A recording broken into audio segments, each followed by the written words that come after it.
Using the MLB-Tool usually involves soldering wires, which can be a hassle.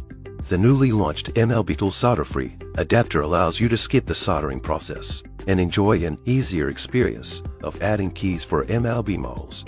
1. Connect the device and remove the original key capacitors. Demonstration using the Key Tool Plus. Connect the MLB-Tool to the Key Tool Plus.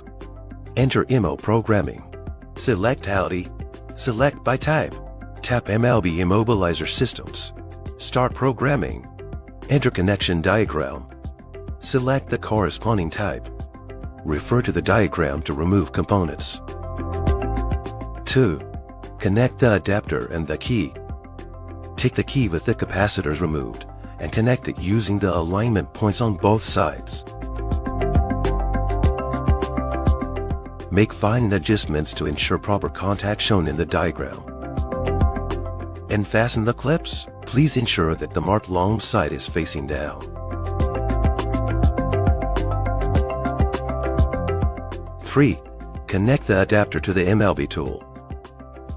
The adapter has been properly connected to the key.